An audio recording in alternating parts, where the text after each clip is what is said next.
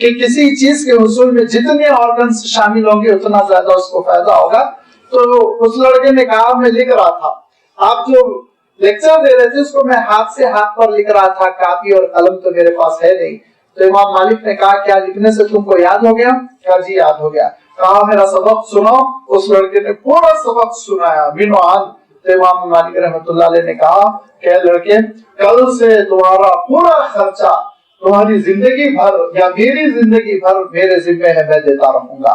لہذا امام مالک رحمۃ اللہ علیہ اس نوجوان کا خرچہ اپنی وفات تک دیتے رہے اور اس لڑکے کو دنیا نے بعد میں امام شافعی رحمۃ اللہ علیہ کے نام سے جانا.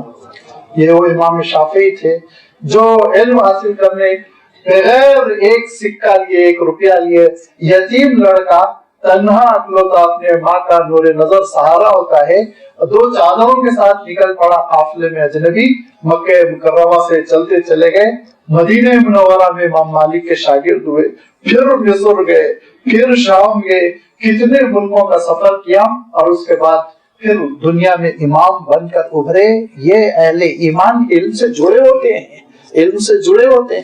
علم صرف اسکول یونیورسٹی مدرسے میں نہیں, یاد رکھیے علم تو ہر جگہ ہے.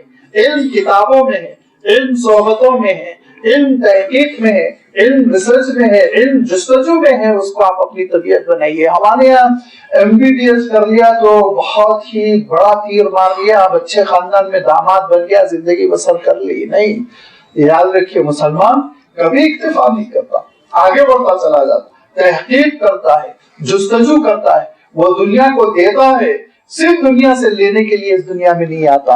یہ ہے ایمان والوں کا. کتنی عظیم شان ہم لوگوں نے کتابیں لکھی, آپ تاریخ اٹھا کر دیکھیے کہ اس زمانے میں جو جبکہ طب کو کوئی جانتا نہیں تھا, طب کے پاس سے واقف نہیں تھا, مسلمانوں نے 18 جلدوں میں کتاب لکھی. الحاوی فی الطب 18 جلدوں میں. حکیم زکریا رازی گزرے جنہوں نے یہ کتاب لکھی عربی میں, اور دنیا میں آج تک وہ کتاب بیس سمجھی جاتی ہے بہت ساری تحقیقات کا. جغرافیہ ہم نے مدون کیا اور الجبرا ہم نے دنیا کے سامنے دیا, اور اسپین کو ہم نے انٹرنیشنل یونیورسٹی بنایا جہاں سے پوری یورپین قوموں نے علم سیکھا. اور اس کے بعد پھر مسئلہ یہ ہوا کہ ہم ہی سو گئے داستہ کہتے کہتے, آج زوال آ گیا. علم سے ہم اتنا دور ہو گئے کہ ریزرویشن مانگتے مانگتے تھک نہیں رہے ہیں. لہذا اللہ تعالیٰ ارشاد فرماتا ہے کہ یہ قرآن پاک معجزہ ہے, اس کی ایک ایک آیت معجزہ ہے, لیکن کون سمجھے گا؟ اہل علم سمجھیں گے. بل آیات بینات فی صدور الذین اوتوا العلم وما یجحد بآیاتنا الا الظالمون. ظالم ہی میری آیتوں کا انکار کرتے ہیں, ظالم ہی میری آیتوں کا انکار کرتے ہیں. وقالوا لولا انزل علیہ آیات من ربہ. لوگ کہہ رہے ہیں کہ آپ صلی اللہ علیہ وسلم پر اللہ کی جانب سے معجزے, اللہ کی نشانیاں کیوں ظاہر نہیں ہو رہی؟ صالح کی اونٹنی کی طرح, صالح علیہ السلام کی اونٹنی کی طرح اونٹنی, حضرت موسیٰ علیہ السلام کے عصا کی طرح عصا, حضرت موسیٰ علیہ السلام کی ید بیضا کی طرح ید بیضا, حضرت عیسیٰ علیہ السلام کے نفخے کی طرح, دم کرنے کی طرح دم کرنے کا اور پرندے میں جان پڑ جانے کا معجزہ کیوں نہیں ظاہر ہو رہا ہے؟ ایسا کیوں نہیں ہو رہا ہے جب یہ بھی اللہ کے رسول ہے, وہ بھی اللہ کے رسول تھے, تو معجزہ ظاہر ہونا چاہیے تھا. قل انما الآیات عند اللہ. معجزات ظاہر کرنا یہ اللہ کے پاس سے ہے. آپ یہ کہیے وَإِنَّمَا أَنَا نَذِيرٌ مُبِينٌ, میں تو کھلا ہوا آگاہ کرنے والا ہوں. یہ آپ کہیے اے اللہ کے رسول. اور اللہ تعالیٰ خود کیا فرما رہا ہے؟ أَوَلَمْ يَكْفِهِمْ أَنَّا أَنزَلْنَا عَلَيْكَ الْكِتَابَ يُتْلَى عَلَيْهِمْ. کیا ان کے لیے کافی نہیں ہے کہ یہ کتاب جو ہم نازل کر رہے ہیں, جس کی تلاوت ان کے سامنے کی جا رہی, یہ کتاب خود ایک معجزہ, اس کی ایک ایک آیت معجزہ ہے, اس کا ایک ایک حرف معجزہ ہے, اس کی ایک ایک تعلیم, ایک ایک ہدایت معجزہ ہے, اس کا ایک ایک حکم معجزہ ہے. لہذا وجوب الاعجاز یعنی معجزہ ہونے کی وجہ ایک سبجیکٹ ہے جس پہ 20 کتابیں لکھی گئی. فرمایا اولم یکفیہم انا انزلنا علیک الکتاب یتلی علیہم. وقت نہیں ہے کہ میں بتاؤں اسلوب میں کیسے معجزہ ہے, الفاظ میں کیسے معجزہ ہے, علوم میں کیسے معجزہ ہے, اور اس کے بعد فوراً ایک سورت آ رہی ہے سورۃ الروم، اس میں دیکھیں گے پیشن گوئیاں کیسے معجزہ ہے، کیا کیا معجزات ہے قرآن مجید میں، اس کا احاطہ مشکل ہے۔ ان فی ذلک لرحمۃ وذکری لقوم یؤمنون، بے شک یہ کتاب رحمت ہی رحمت ہے، اور یہ کتاب نصیحت کا سامان ہے کن کے لیے؟ جو ایمان قبول کرتے ہیں، جو ایمان ہی قبول نہیں کرنا چاہتے، جو کفر پر پڑے رہنا چاہتے ہیں، انکار کرنا چاہتے ہیں، تو لازمی بات ہے وہ نصیحت کا سامان ہے تو اس سے استفادہ ہی نہیں کرتے، تو یہ کتاب ان کے لیے پھر رحمت بھی نہیں بنتی۔ وَلَا يَزِيدُ الظَّالِمِينَ إِلَّا خسارہ، فرمایا ظالم تو گھاٹے ہی میں پڑے رہ جاتے ہیں۔ لہذا اللہ کی کتاب پر ایمان، اور اس ایمان کا نتیجہ کتاب کی تلاوت، اور تلاوت کا حق تدبر سمجھنا، اور تدبر کا نتیجہ عمل، اللہ کی کتاب ہماری زندگی میں نافذ ہو، اور اس کا اہم ترین حکم نمازوں کی اقامت، اور پھر بندے مومن کی شان حصول علم۔ یہ ہے تقاضا اللہ تعالیٰ کی کتاب کا، جس کا اللہ تعالیٰ تذکرہ فرما رہا ہے، اور آگے چل کے اللہ تعالیٰ ان چیزوں سے جو محروم، جو دور پڑے ہوئے بندے ہیں، ان کا نتیجہ کیا ہوگا ان کا بھی تذکرہ فرمایا، اور ان صفات سے متصف جو ہیں ان پر اللہ کی رحمتیں کیسے ہوں گی جنتوں کی شکل میں، اس کا بھی تذکرہ فرمایا، جس کی وضاحت انشاءاللہ آئندہ اتوار آپ کی خدمت میں رکھی جائے گی۔ وآخر دعوانا ان الحمد للہ رب العالمین۔